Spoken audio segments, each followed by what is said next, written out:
Benvinguts a Presentant Impresentables, una secció d'històries en minúscula. Presentem avui el capítol 147. Comencem. Ens trobem al Caire. El 13 d'agost de l'any 985 ha nascut el fill del califa d'Egipte. Aquest noiet està cridat a fer a fer coses. Ja ho crec que en va fer. De moment està al seu bressol. No sabem encara com respirarà, però ja ho veurem ja. El nostre protagonista havia estat el primer membre de la família dels califes que va néixer a Egipte. Va ser proclamat l'any 985 com a Wali al-Ahd, hereu aparent. Darrere aquest nom amb tanta patxoca, hi havia la condició que era l'hereu, a no ser que n'aparegués un altre candidat que el califa jutgés, que encara era més escaient. Però això no passaria. El califa i pare del nostre protagonista va morir quan el nostre principet tenia 11 anys. Una bona edat per començar a governar un califat a 3.000 quilòmetres quadrats. 11 anys de sapiència acumulada hablarien el nostre home des que va néixer. El nostre príncep, ja califa, va iniciar el seu regnat sota la tutela de regents. Primerament, es diu que l'eunuc Berjavan va dominar la regència, però ben aviat el califat es va convertir en un camp de batalla on, de forma soterrada o no, diverses faccions pugnaven per aconseguir el control i imposar la seva política. El jove califa anava observant, fins que va acabar prenent el control efectiu del poder, ell mateix, sobre l'any 1000. I com hem dit abans, ja va donar mostres de la seva saviesa, la seva ponderació i la seva pietat. Berjavan, el regent, va ser executat, com també van anar sent executats altres alts càrrecs que el nostre jove califa pensés que havien tingut massa poder. Qui té massa poder segur que en trairà, i hombre precavido vale por dos. A tot el món hi havia una certa por de l'any 1000, la fi del món. Déu baixarà a la terra i jutjarà tots els homes. Sobretot a la cristiandat hi va haver una autèntica psicosi. I sí que van passar coses. La nit del 31 de desembre de l'any 999, el cel era fosc. I conforme van anar avançant les hores, i vàrem arribar sobre les 7 o les 8 del matí, el cel es va anar a poc il·luminant. Més o menys com cada dia. Tornem a Egipte i al nostre protagonista. L'arribada de l'any 1000 de l'era cristiana va afectar poc, potser en minories cristianes que vivien a la regió, però allà la religió dominant era la musulmana. I segons el calendari sobre el que regeixen els musulmans, serien vora l'any 390 del calendari de la Hègira, que és el que utilitzen. El nou califa d'Egipte, com hem dit, va començar, ara sí, el seu regnat precisament en aquelles dates, imposant una sèrie de mesures meditades i amb molt de sentit. Algunes ja recollides a la religió del profeta, la musulmana. Es va prohibir beure vi, cervesa d'ordi i alcohol en general. Sí, l'Alcorà ho prohibeix. Per tant, prohibit. Va ordenar la crema de les vinyes que hi haguessin, la destrucció de tots els recipients susceptibles de posar-hi alcohol. Els gots, també. La gent que begui amb les mans o a galet. Nosaltres som un califat musulmà, la única religió verdadera revelada per l'arcàngel Sant Gabriel, el nostre profeta.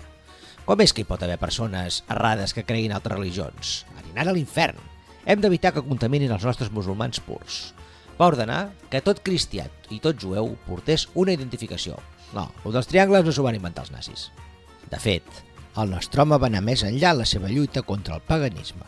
Va fer destruir l'església del Sant Sepulcre, un símbol pels cristians. Un símbol pagà, sens dubte. Fora.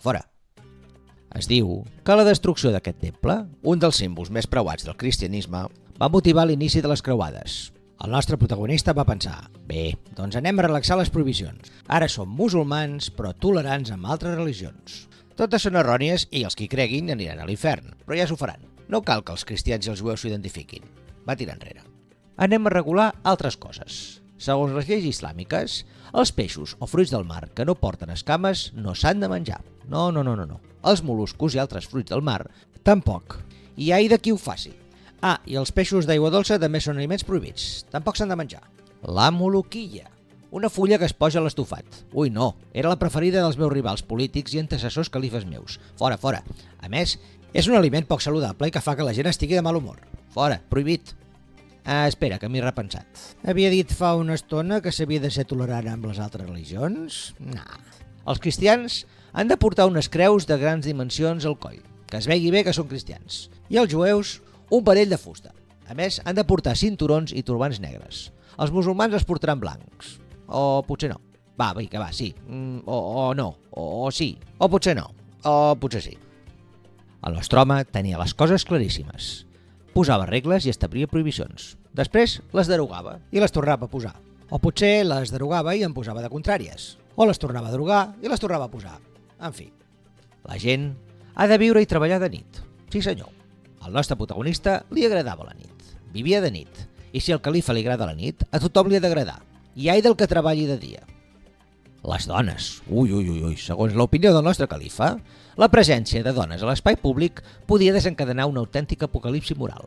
Homes distrets, mirades pecaminoses, pensaments impurs i, qui sap, potser fins i tot rialles, molt malament. Davant un perill tan immens per l'univers islàmic, el nostre protagonista va optar per la mesura més il·luminada possible, fer-les desaparèixer del carrer. I com ho faria? Doncs prohibint-ne les sabates, perquè una dona sense sabates no pot sortir al carrer i difícilment pot conspirar. Brillant.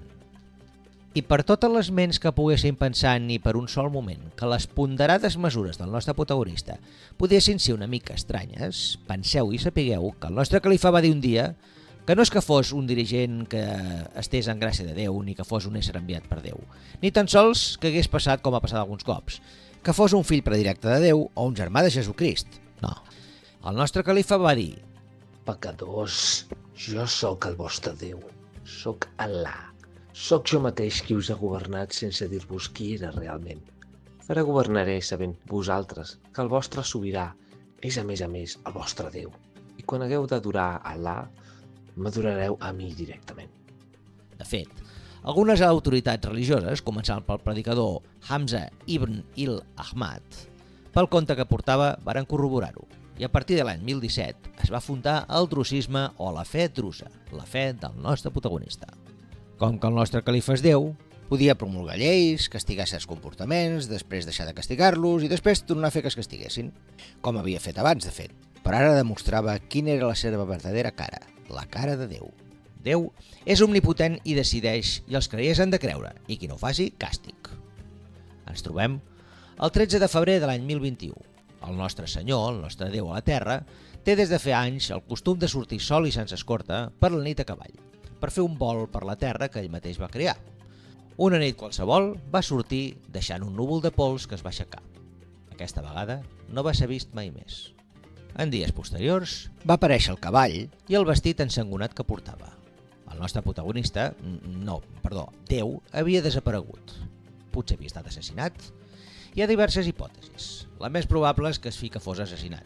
I es diu que un dels probables instigadors va ser Sid al-Maluk, la seva germana gran.